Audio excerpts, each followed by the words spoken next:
Force by a high-ranking lieutenant or appropriate actions against a man resisting arrest. The ABC15 investigators spent months digging into the details of what happened in the small city of Williams. Tonight, exclusive interviews with the man's family, two former officers involving concerning facts uncovered by ABC15 investigator Jennifer Kowaleski. We do want to warn you, some of this video is graphic. Go ahead, ma'am. October 20th, 2022 was the day. I wish it never would have happened. You're listening to two former Williams police officers. Employee of the Circle K advised that Brian Lopez entered the liquor store and stole some beer. On a crisp fall day, in the middle of the afternoon. He is intoxicated and stumbling. Not far from historic Route 66. Brian, stay here with me. Williams police arrested a man named Brian for allegedly stealing a $3 can of beer from this gas station. Bring it back for me. Good job. Thank you, Brian. This time, Circle K wanted to press charges. Officer Nicole White made the arrest. I'm going to pat you down for weapons and contraband. We're watching her body camera video. I heard a noise that I've never heard before. Brian, no. Do it. No. I'm going to have your Oh, God. The sound I heard was his cranium, his skull, hitting the sidewalk. We're slowing down the video for you to see it frame by frame. 49-year-old Brian Lopez is in handcuffs up against the wall. Then out of nowhere, you can see a hand appear in the left corner of your screen. And Brian's taken to the ground in less than a second. Oh, God. Could I get medics on scene? Look to my left and there's my lieutenant, Lieutenant Romero, and Brian is on the ground not breathing. The guy on the video who grabs Brian is Lieutenant John Romero, an executive officer of the small police agency. Brian, can you talk to me, bud? I thought he had been killed at that moment. Another officer on scene also voiced grave concerns. Paramedics transported the 49-year-old to the hospital with a serious head injury. How would you describe the use of force by your lieutenant? I would describe it as violent. Brian didn't deserve that. White still struggles to find the words to describe what happened that day. And up until a few months ago, And this is right after she arrives on scene. Brian's family had never seen this video. We showed it to Kelly Brockett, Brian's stepdad, for the first time. Man, he just came out of nowhere, didn't he? What is your reaction to that? I don't think there was any reason for him to come in and hit him like that. Kelly says doctors diagnosed his stepson with schizophrenia many years ago. Alcoholic, tried to get him all kinds of help and stuff, but Like so many battling mental illness, this wasn't the first time officers have arrested him. he's usually not violent at all. Which is why his family now questions what happened. And all of it over a $3 can of stolen beer. Definitely was not reasonable force there. He was being belligerent, but he was doing what he was told to do. Brian! Hey, buddy, are you awake? Were you made aware of what happened on that body cam video? No, we were not. We were just told he was handcuffed and fell backwards and hit his head, and that was it.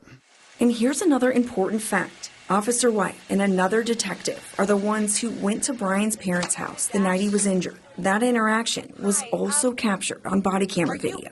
Do you happen to be Brian Lopez's mom? Yes, I am. White says they went there because they were worried about Brian, and she now regrets not telling the family exactly what happened. My lieutenant came on scene, and he was resisting a bit and fell down and had an accident. Cut his head open pretty good. To go in there and tell him that the lieutenant did what he did out of anger. I can't do that. That is a superior officer, and I am bound by policy and procedure to stand by my department. But I would give anything to go tell him what really happened. But White says she immediately reported what she believed really happened to her supervisor. Yes, it was definitely inappropriate use of force. Sergeant Tracy Cooper was Nicole's supervisor and was also concerned by the actions of Lieutenant John Romero. The next day, I spoke with my chief, and he said that it would be looked into. According to internal records obtained by the ABC15 investigators, Chief Tad Weigel did investigate the incident He reviewed the video and written reports and found Romero's intervention was reasonable and appropriate. But those same documents show the chief never interviewed Officer White, who made the arrest, or any other witnesses. There was no procedure followed, no interviews of witnesses. I would say that was a failure of those agencies to thoroughly investigate. Jeff Kirkheim spent years investigating police complaints for Apache Junction Police. We showed him the records we obtained in this case. How would you describe what you've seen and read so far? The females had it in hand, and I think he stepped in. Kirkheim also says any proper investigation should have included interviews with everyone involved. You simply can't look at a police report and look at a body cam and draw a 100% conclusion on what everything happened. Which brings us to that police report. Lieutenant Romero justified his actions by saying Brian was resisting arrest. He claimed Brian's jacket slipped when he went to intervene, a story Brian's family also questions. To me, that is fiction. Did you see that in the video? I did not see any of that. Chief Weigel wrote Romero a letter of reprimand a month after the incident happened, ordering Romero to review the use of force policy. That's very minimum what took place. White and Cooper share the same concerns. I'm floored. So you're telling me that he had to review the use of force policy, received no discipline for his actions. That's what you're telling me that says. This one incident igniting a firestorm inside a small Arizona police department, revealing dysfunction and calls for more accountability. A man got seriously hurt on my watch. I don't care who it is.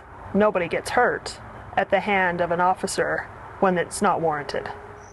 We had questions for Williams Police Chief Tad Weigel. We called, emailed, and even visited the department. He declined our request for an on-camera interview. In a statement, he said the AZ Post review determined that there was no misconduct and the case was closed without action. AZ Post oversees police. The agency told us it asked Williams PD to conduct a full internal affairs investigation. Williams Police didn't do that. Instead, the chief sent it to Page Police for review. You should also know, Williams Police put Cooper and White on administrative leave less than 2 months after they raised these concerns.